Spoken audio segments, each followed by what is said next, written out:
Starting.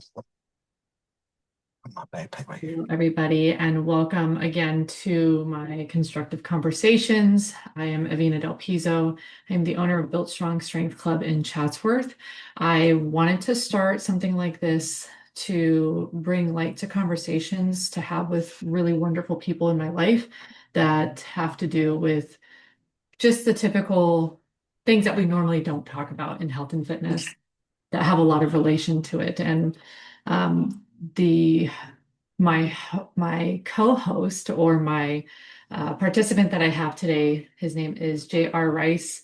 He is to me, a phenomenal coach who establishes his programming through faith and through awareness of that. I love how his approach with that has influenced even my own personal lifting and my own personal life.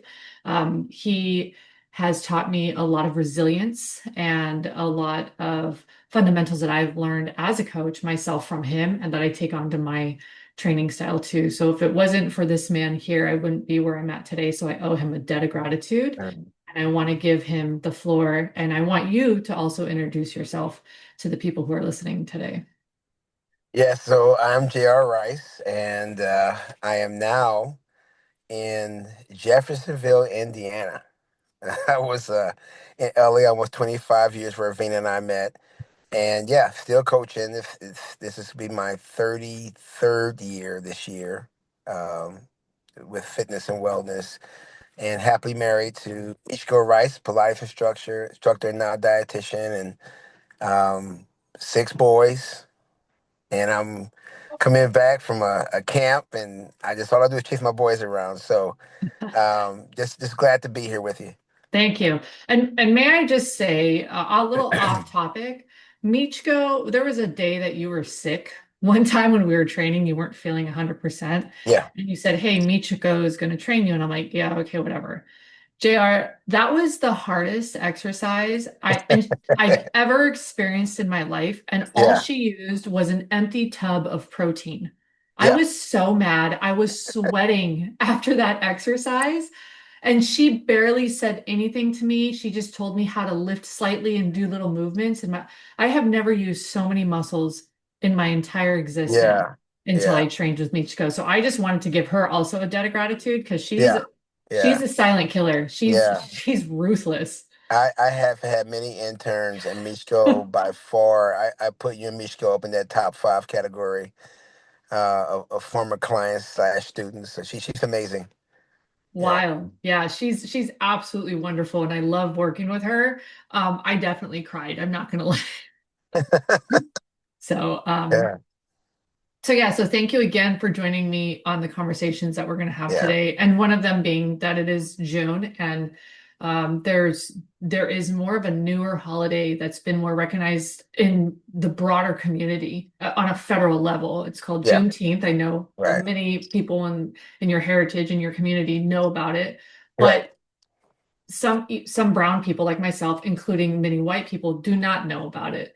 So Right. can you tell me what is Juneteenth? Well, the title, first of all, will be June and then 19th. So it's short for June 19th, and it's celebratory of, to me, a very strange point in history that a few years after the Emancipation Proclamation and most of the slaves in the country being freed, there were thousands of slaves still actively in slavery in the state of Texas and were discovered, to my understanding, by some Union soldiers and some other politicians who had to force hand. So they discovered their freedom a few years later than the most, and it's celebration of the pragmatic closure of slavery. Yeah.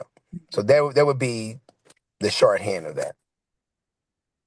Now, I think in a previous conversation, you had mentioned that your family has acknowledged it, or the community has acknowledged it for long periods of time.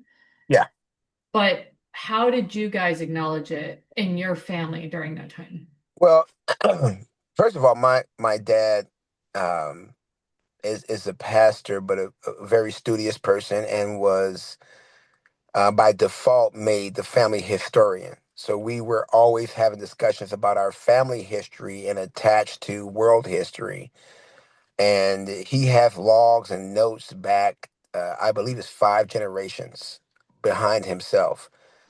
And often would take us down to the south, and even at one point showed me a piece of land that was in my name on the plantation where my ancestors were. So I was raised to be deeply rooted and celebratory of my culture, regardless of holiday, and to watch this to almost ignore the holiday because it should be a constant thing. The recognition of your ancestors, recognition of freedom, the rewards that come with freedom, etc. Hmm. Yeah, Now, so now that we're in this space, now that it's acknowledged as a federal holiday, many people are taking it as an opportunity as a day off of work. But yeah, I yeah, think to go yeah, deeper, yeah. um, and kind of the influence of what influenced me to start this conversation and to acknowledge it is because my daughter's friend is Black. Right, And her dad was, and the family were at my house for Easter. And we were talking about all the different holidays that we had to celebrate, and one of right, them being Juneteenth. He right. had asked me how to celebrate Juneteenth. And to be quite Yeah, honest with you, aside from going to ChatGPT and figuring that out, I would rather connect with the community and ask, like, what are the best ways that people can celebrate or acknowledge Juneteenth, June 19th? yeah. My belief is this. I think most of those holidays, at one point, Frederick Douglass's birthday was considered. Medgar Evers was considered. We obviously celebrate MLK on his day. I just believe the way you celebrate someone who sacrificed for you, and this is harmonized with my faith. If I was to say I was a Christian, my daily activities should be glorifying, the man who sacrificed for me. So in parallel, MLK's death, Medgar Evers' death, Malcolm X's death, and on it goes. My celebration should be excellence in my culture. My celebration should not be contained to 4 or 5 days of the year of me taking off work and just relaxing at home. If anything, I believe the expression should be a little more activity driven and getting out and showing your appreciation. Again, I'm raising. Um, you can call him Blasian because my wife is from Japan. People call my kids Blasian, Black and Asian. But in their life, somewhere in every day since their birth, if they slack off, if they're not showing best effort, if I bring up, hey, there are many people who sacrificed for you in the past, and you're not going to sit here or stand here and do thus and thus and not give your best. And so to me, Right. I find it, I can't remember who said it a few years back, is why would you, Black History Month, for instance, why would you relegate a month?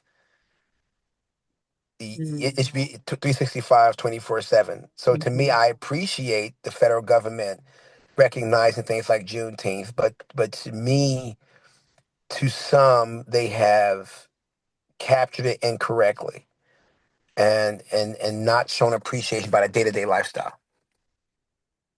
Yeah, I really hear that and I understand that. It needs to be acknowledged and having these conversations on not when the opportunity arises is what I'm Right, right. hearing. Right. Yeah, Yeah. yeah, Yeah. yeah. It I should be really, constant. yeah. And then I think about our field. I think about the troubles of health and wellness in the Latino and the African American communities. And a lot of what I'll say, but you know me, I don't care about Go the for it. politics of Go it. for it. And I tell every person of color that when you come into my office and you want to train or you want to diet, you want therapy or whatever else it is, this is not about just fitness. You owe people in your past excellence in their area. You owe them to be fit. You owe them to be intelligent. You owe them to be, forthright and humble and hardworking. That's a debt. We don't get to have people die on our behalf, suffer on our behalf, and then ride the train of mediocrity. It's just that's something that I say almost in every consultation of a person of color. I tell you that. Now I have lost some people that way, but I feel it's my duty to say that because, as you know, every client at some point is demotivated. Now, I don't want to come to the gym. I don't want to do this. Don't. So, in my mind, I tell them the most important reasons it's not about you. Your fitness is never about you. Your fitness, your wellness is about those who gave you opportunity to be great at everything. I hear that loud and clear. And I remember many times during our training sessions, that's something that you would chronically bring up to me because I have family in the Latino community. Right. And I can remember you just telling me like the amount of labor you do today will never equate to the amount of labor that your family suffered for you to be Right. here. And Yeah. I remember hearing that being like at one point I thought I was offended, but then I was like, no, these are the points of tradition and culture that needs to be passed down. That Right. history of work ethic needs to be reminded of where we come from so we can Right. continuously push forward and be Yeah. stronger instead of, Yeah. like you said, resting on our laurels, resting Right. on mediocrity and being like, well, this is good enough. Right. Right. Right. I valued your coaching during our time together because it was beyond just sets and reps. It Right. was a mental rep game. It was a Yeah. mental coaching game. Yeah. You know, I, JR, I wish I had more time to spend with you Yeah. talking. Yeah. Yeah. Yeah. I got you. I always love talking with you and I value you as a human. Thank You've you. always You as been, well. You as well. your family to me. I want you to tell people how you can help them and where these people can find you on your social media, where you're located, Yeah. the gyms that you're Yeah. located at in Indiana, all of it. Yeah. Although you've pushed my buttons for years to be more technically sound, I am the least technical person on the planet. But through some helps, we do have a lot of online services for nutrition and fitness. I probably have half my clientele now is virtual and international. But the website is Break the Wheel Fitness, which is wheel WHEEL. And basically, it's it's a general approach. It's not just fitness. It's counseling. It's nutrition. It's dietetics. It's food prep. We pretty, you know us. We pretty much put two of us. We provide it all. Yep. But that's the best place to reach us. The phone number is there, and you can sign up for a consultation right there on the page. Yep, and we're here for everyone. Amazing, amazing. And I'm so grateful again for the opportunity to chat with you about some really constructive conversations Yeah, about things that help in fitness. yeah, So beyond fitness. So thank you. yeah. Thank you for having me. You're welcome.